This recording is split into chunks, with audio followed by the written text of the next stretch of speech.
Untuk pagi ini kita mulai materi kita.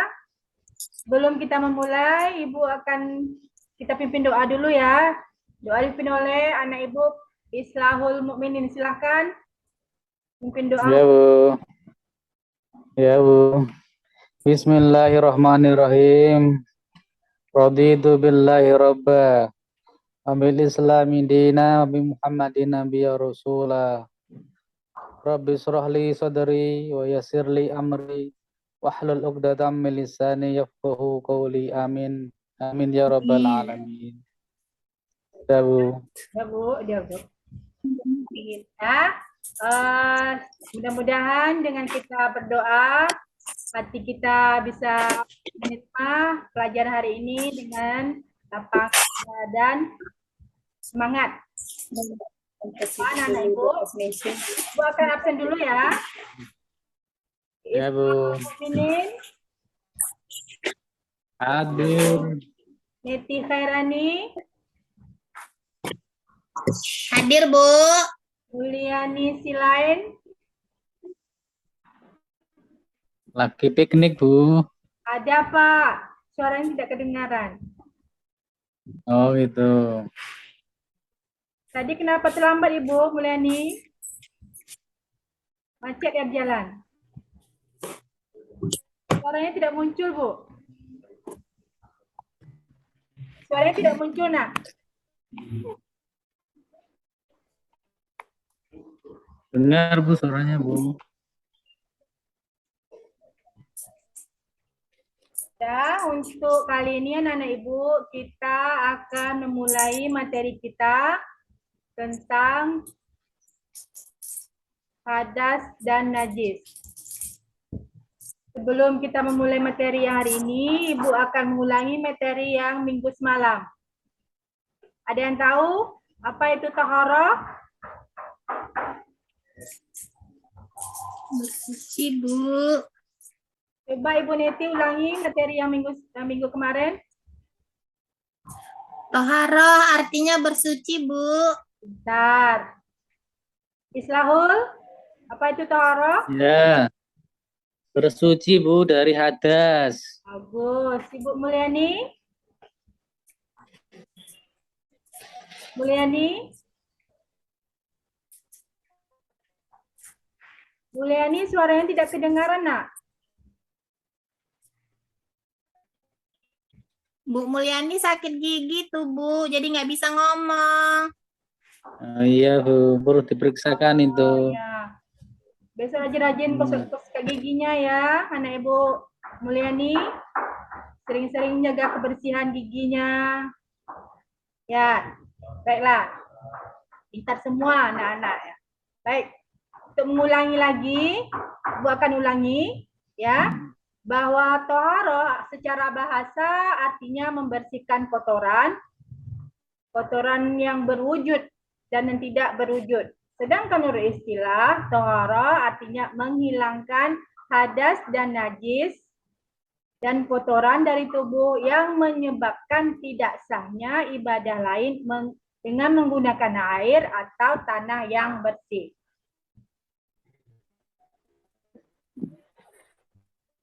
Baik, kita lanjut materi kita. Pengertian hadas. Hadas secara bahasa yaitu kejadian atau peristiwa. Sedangkan menurut istilah syara, hadas berarti kejadian-kejadian tertentu pada diri seseorang yang menghalangi sahnya ibadah yang dilakukan. Jadi hadas itu adalah peristiwa yang terjadi pada diri seseorang yang bila tidak dihilangkan akan menghalanginya untuk melakukan ibadah seperti ibadah sholat dan tawaf.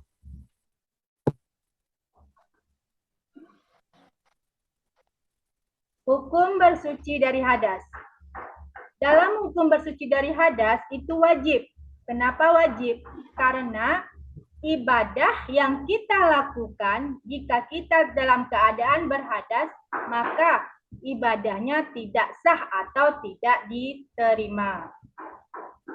Sedangkan dalil yang Dalil yang tentang hadas itu terdapat dalam hadis Nabi yang berbunyi la tuqbalu sholatu ahadikum idza ahdasa hatta yatawaddo. Yang artinya sholat salah seorang di antara kalian tidak akan diterima ketika masih berhadas sampai dia berwudu. Sampai di sini jelas anak-anak ibu semua tentang pengertian dan dalil Ya, hadis? Bu. Jelas? Paham, Bu. Bagus. Jelas. Ibu pintar-pintar semua. Ya, Ibu lanjut ya. Nah, Pembagian Bu. hadas. Hadas itu ada dua. Yang pertama disebut dengan hadas kecil, yang kedua disebut dengan hadas besar. Hadas kecil adalah suatu kejadian pada diri seseorang sampai ia melakukan wudhu atau tayamum karena alasan yang diperbolehkan oleh syara. Dan penyebab dari hadas kecil itu yang pertama, keluarnya sesuatu dari dubur dan kubul. Yang kedua, bersentuhan langsung antara kulit laki-laki dan perempuan yang bukan muhrimnya. Sedangkan yang ketiga, menyentuh kemaluan dengan telapak tangan.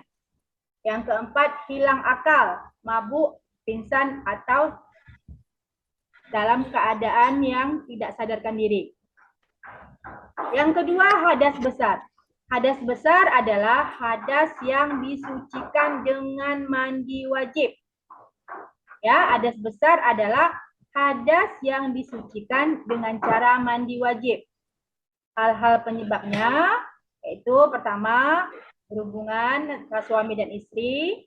Yang kedua, keluar mani. Yang ketiga, mimpi basah. Yang keempat, haid. Itu terjadi kepada wanita.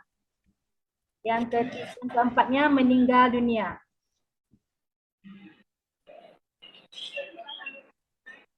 Baik, kita lanjutkan ke najis. Di sini mengenai hadas ada pertanyaan? Anak Ibu, paham sampai sini? Jelas, Bu. Jelas? Ya, Bu. Lanjut ya. Ya. Sekarang Ibu lanjut ke materi najis. Najis secara bahasa artinya sesuatu yang dapat mengotori, menjijikkan. Ya, najis itu sesuatu yang dapat mengotori diri kita dan juga menjijikkan. Sedangkan menurut istilah, najis adalah sesuatu yang datang dari dalam tubuh manusia ataupun dari luar manusia yang dapat menyebabkan tidak sahnya badan, pakaian, atau tempat untuk dia melakukan ibadah.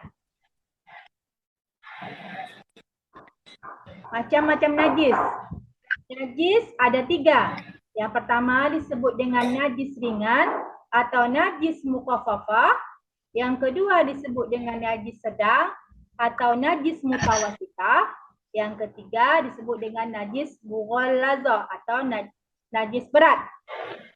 Najis ringan itu contohnya itu air kencing bayi yang belum berumur 2 tahun dan belum makan selain air susu ibu. Yang kedua, najis ringan itu najis ringan terbagi kepada 2. Yang pertama disebut hukmiyah, yang kedua ainiyah. Hukmiyah benda yang terkena najis dan masih bisa disucikan. Sedangkan ainiyah benda yang pada asalnya memang najis dan tidak bisa disucikan. Sedangkan najis yang ketiga tadi najis berat, itu contohnya itu terkena dengan suatu benda yang terkena dengan jilatan seperti jilatan anjing, air liur anjing, dan juga babi.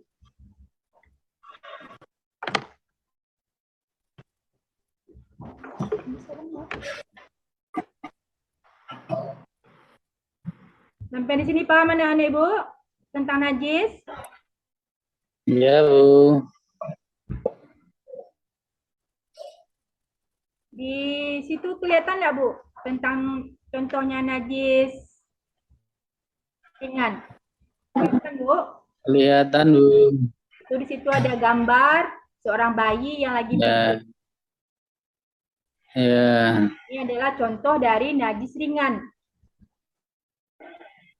Ya Bapak Ibu, ya anak-anak Ibu, ini namanya contoh dari Ya, najis Bu. ringan. Yang kedua di sampingnya itu ada percikan darah. Kelihatan? Iya, Bu. Ini contoh dari najis yang sedang. Bila seorang terkena cipratan yang benda seperti darah, nanah, muntah, itu disebut dengan dia terkena dengan najis sedang. Berikutnya di sebelahnya itu ada, kelihatan Bapak, kelihatan nak, itu ada gambar anjing, ya. Kucing, Bu. Ya, ini gambar apa nih nak? Anjing. Kucing. Ya. Ya, jika seseorang terkena jilatan atau air liur seekor anjing, itu dia harus membersihkannya dengan cara mencucinya 7 kali, 1 kali dengan dicampur dengan tanah. Ya, sedangkan cara membersihkan hadas najis sedang itu jika sesuatu benda terkena najis sedang itu dibersihkannya dengan cara menghilangkan wujudnya atau dengan cara dibersihkan sampai menghilang zat, warna, dan baunya. Sedangkan cara membersihkan najis ringan itu cukup dengan mempercikkan air yang terkena najis tersebut. Paham sampai sini? Paham, Bu. Nah, kita lanjut ke hikmah bersuci dari najis. Yang pertama, hikmah bersuci dari najis itu untuk memelihara kesehatan jasmani kita. Yang kedua, untuk memelihara kesehatan rohani. Yang ketiga, untuk memelihara sikap dan akhlakul karimah. Dan kegunaannya bersuci dari najis yaitu adalah merupakan syarat sah solat, sehingga kalau badan, tempat, pakaian kita terkena najis dan belum dibersihkan, maka solat kita tidak akan sah. Itu kegunaan dari bersuci dari najis. Sampai di sini. Sini kelihatan ada perbedaan najis dengan hadas dengan najis. Ya.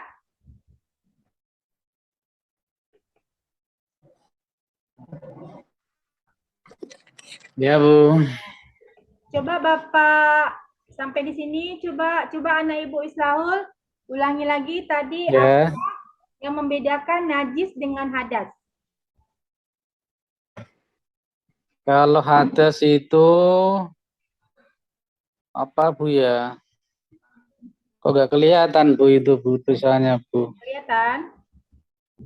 Nggak kelihatan, Bu. Kurang besar, Bu.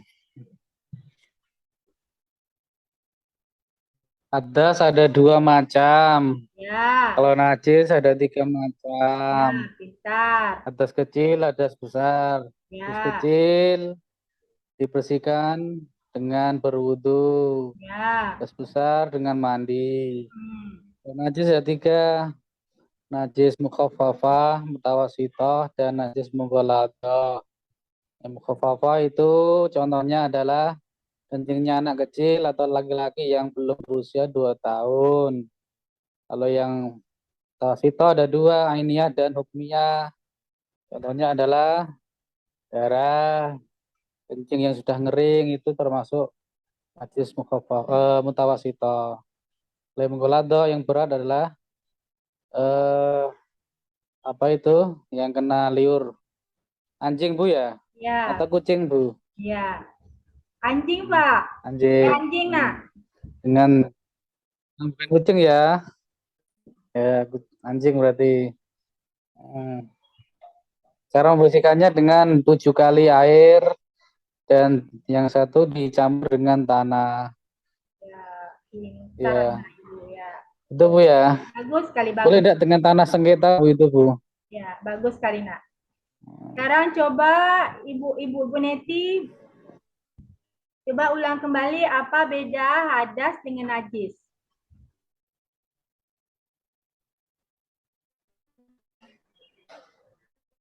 Suaranya tidak kedengaran, nak. Ya.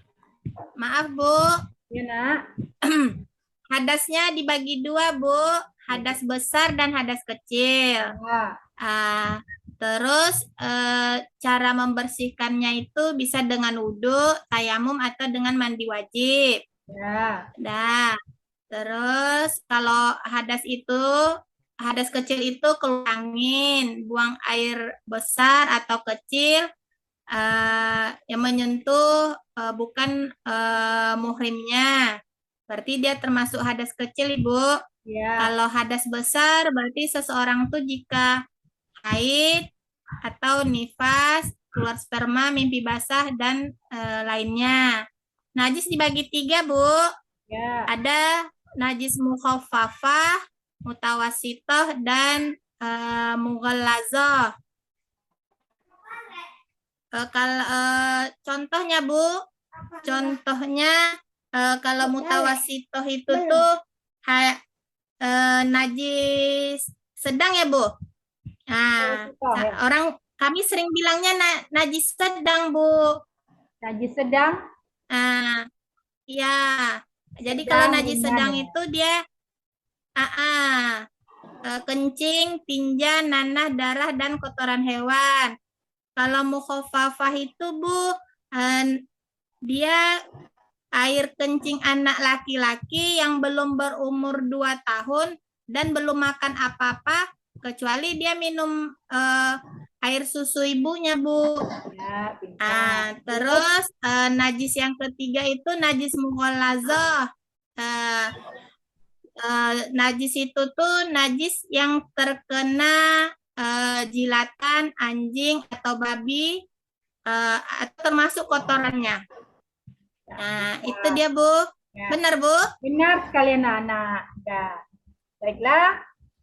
Karena anak ibu kita semua sudah bisa mengulang apa yang ibu tanya, demikianlah materi kita hari ini. Dan ibu tarik kesimpulan, ya, bahwa perbedaan hadas dengan najis itu, kalau hadas itu keadaan yang membatalkan, ya, wudhu yang harus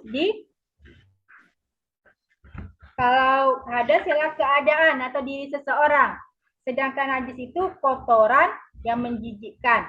Itu perbedaannya yang mendasar antara hadas dan najis. Bu rasa untuk materi hari ini sekian dulu.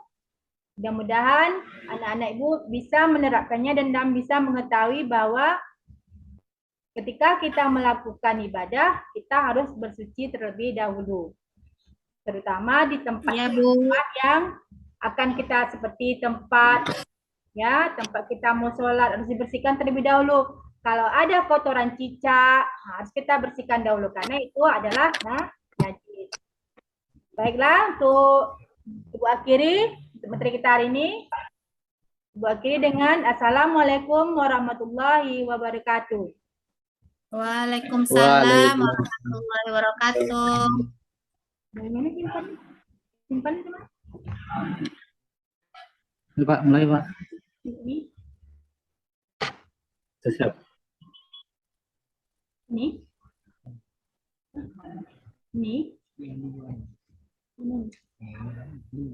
Oh, ini.